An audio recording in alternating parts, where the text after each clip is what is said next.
నమస్తే, welcome to political debate. ఈ మధ్య చూస్తే తెలంగాణలో మద్యం అమ్మకాలు తగ్గిపోయాయని ఒక పక్క ప్రభుత్వం చెప్తూ ఉంది. సో దీనికి కారణం ఏంటో మనతో చర్చించడానికి సీనియర్ జర్నలిస్ట్ కృష్ణసాయిరామ్ గారు ఉన్నారు. ఆయన అడిగి ఈ విషయం మీద ఆయన అభిప్రాయం తెలుసుకుందాం. సార్ నమస్తే సార్. సార్, అయితే ఈ మధ్యకాలంలో రీసెంట్గా మనకి తెలంగాణలో మద్యం అమ్మకాలు తగ్గిపోయినాయని ప్రభుత్వం చెప్తుంది. దీనికి కారణాలు ఏమేంటి? అంటే ప్రభుత్వం ఏ రాష్ట్ర ప్రభుత్వానికైనా జిఎస్టీ అనేది సెంట్రల్ గవర్నమెంట్ పెట్టేసి అన్నింటిని కూడా వస్తువులకు సంబంధించి కంట్రోల్లోకి తీసుకుంది. అందువల్ల రాష్ట్ర ప్రభుత్వాలకి నిర్దిష్టమైనటువంటి వాటా జిఎస్టీ నుంచి వస్తుంది. రాష్ట్రాలు ఏం చేసినాయి అంటే ఈ మద్యం ఒకటి, ఈ పెట్రోలియం ఉత్పత్తులు అంటే పెట్రోల్, డీజిల్, వీటిని మాత్రం తమ కంట్రోల్లో పెట్టుకున్నాయి. ఎందుకంటే ఇవి ప్రధానమైనటువంటి ఆదాయ వనరులు. తర్వాత తమకు నచ్చినట్లుగా ఎప్పటికప్పుడు ప్రతి నెల ఇన్కమ్ సంపాదించేటటువంటి అవకాశం ఉంటుంది. జిఎస్టీలోకి వెళితే కనుక ఇవి కూడా కేంద్ర ప్రభుత్వమే నిర్దిష్టమైనటువంటి దేశవ్యాప్తంగా ఒక పన్ను విధిస్తుంది, దాంట్లో వాటా ఇస్తుంది. కానీ వీళ్ళు ఒప్పుకోక దీని నిత్య ఆదాయ వనరులుగా ఈ పెట్రోలియం ఉత్పత్తుల్ని మద్యాన్ని మార్చుకున్నాయి. ఒకటి మనిషి బలహీనత. మద్యం అంటే మనిషి బలహీనతతో ముడిపడింది. కుటుంబాల ఆర్థిక పరిస్థితులు తలకిందులవుతాయి. అవన్నీ పక్కన పెడితే మనిషిని వ్యసన పరుని చేసి దాని ద్వారా ఆదాయం సంపాదించింది. పెట్రోలియం అనేది ఇంధనం, అంటే మనిషి నడవడిక, అంటే మనం ఏ పని చేయాలన్నా పెట్రోల్ వాడుకుంటాం, రవాణా రంగం, అది నిత్యావసర వస్తువు కింద మారిపోయింది. ఈ రెండింటిని ప్రధానమైన ఆదాయ వనరులు. ఇప్పుడు మద్యం ఆదాయం పడిపోయింది అంటే రాష్ట్ర ప్రభుత్వం గుండెల్లో గుబులు. ఒకవైపు ఏమో ఆర్థిక సంక్షోభం, రోజువారీ మద్యం ఆదాయం పడిపోతుందంటే ప్రతి నెల కూడా మద్యం నుంచి టార్గెట్ ఏంటంటే ప్రతి నెల ఒక 4,000 కోట్ల రూపాయలు, అంటే ప్రతి నెల ఒక 100 నుంచి 150 కోట్ల రూపాయలు మద్యం రూపంలో ఆదాయం వస్తుందని అంచనా వేసుకున్నారు. ఇది ప్రతి ఏటా పెరుగుతూ ఉంటుంది టార్గెట్స్. కానీ విచిత్రం ఏంటంటే తెలంగాణలో లాస్ట్ ఇయర్తో పోలిస్తే కనుక చివరి క్వార్టర్, అంటే ఈ లాస్ట్ క్వార్టర్లో దాదాపు 1,100 కోట్లు తక్కువ వచ్చింది. అంటే అంతకుముందు అంటే 23-24లో చూసుకుంటే కనుక నవంబర్, డిసెంబరు ఈ మధ్యం రూపంలో రాష్ట్ర ప్రభుత్వానికి ఆదాయం వచ్చింది.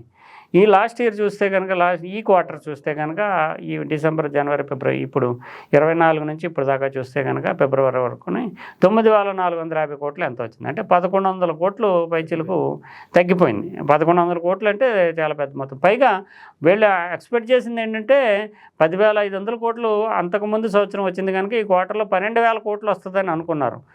దాంతో పోలిస్తే 12,000 కోట్లతో పోలిస్తే 9,500, 2,500, 2,600 కోట్ల వరకు తగ్గిపోయింది. 2,600 కోట్లు అంటే రోజుకి ఆల్మోస్ట్ 100 కోట్లు తగ్గిపోతుంది అన్నమాట. అంతే మనం చూసుకుంటే. ఇది ఎలా సాధ్యం, ఎంతకు జరిగింది అనే దాని మీద ఇటీవల కాలంలో బ్రాండ్లు రేట్లు పెంచారు. రేట్లు పెంచినా నిజానికి రేట్లు పెంచితే ఆదాయం పెరగాలి. ఎందుకంటే రేట్లు పెంచిన అదే పరిమాణంలో కనుక వినియోగదారులు వాడినా ఆదాయం పెరగాలి, తగ్గిన పరిమాణం తగ్గినా, అంటే ఆదాయం ఈ రేట్ ఎక్కువ ఉంది కనుక వచ్చేయాలి అదే. కానీ రాకపోవడానికి ప్రధాన కారణం ఏంటి అనేది ఒక చర్చ నడుస్తుంది. ముఖ్యంగా అక్కడ ఆంధ్రప్రదేశ్లో అధికారంలోకి వచ్చినటువంటి ప్రభుత్వము ఇప్పుడు మొన్నటి వరకు ఏం జరిగిందంటే వైఎస్ఆర్ కాంగ్రెస్ పార్టీ హయాంలో ఉన్నప్పుడు సొంత బ్రాండ్లని రిలీజ్ చేసి బ్రాండెడ్, అంటే నేషనల్ కంపెనీస్ కొంచెం క్వాలిటీ ఉన్నటువంటి సరుకు ఆంధ్రప్రదేశ్లో అమ్మకుండా వాళ్ళు సొంత కంపెనీలు పెట్టి సొంత బ్రాండ్లు రిలీజ్ చేయడంతో ఈ బ్రాండ్లకు అలవాటు పడినటువంటి వాళ్ళు ఆంధ్రప్రదేశ్కి పెద్దగా తెలంగాణ నుంచి బ్రాండ్లు తీసుకెళ్ళడం పెద్ద కష్టమేమో. అటు ఖమ్మం నుంచి కావచ్చు, ఇటు నాగార్జున సాగర్ ప్రాంతం నల్గొండ నుంచి కావచ్చు, ఇటు మహబూబ్ నగర్ నుంచి కావచ్చు, ఎంత సెక్యూరిటీ పెట్టినా రైళ్ళు, బస్సులు, ఇండివిజువల్ వెహికల్స్ అవన్నీ రకరకాల రూపంలో ఉంటాయి. తర్వాత ధాన్యం నిరంతరం అటు ఇటు తిరుగుతూ ఉంటుంది. ఏదో రూపంలో ఇక్కడ నుంచి సరుకు వెళ్ళిపోయేది. అందువల్ల ఒక 10% to 15% సరుకు బ్రాండెడ్ సరుకు అనమాట.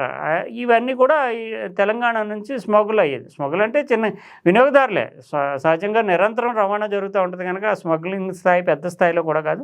ఎవరికాళ్ళు ఇండివిజువల్ ఫ్రెండ్కి వెళ్తున్నప్పుడు 4 బాటిల్స్ పట్టుకెళ్ళివ్వడం, కావాలని ఆర్డర్ చేసుకోవడం, ఇలాగా ఈ 2 ప్రాంతాల మధ్య సంబంధాలు, వ్యక్తిగతంగా వాహనాలు, లక్షల మంది ప్రయాణిస్తుంటారు. అందువల్ల ఈ ఒక 10 to 15% సరుకు అనేది ఇక్కడ నుంచి కొనుగోలు జరిగేది అక్కడికి ఆంధ్రప్రదేశ్.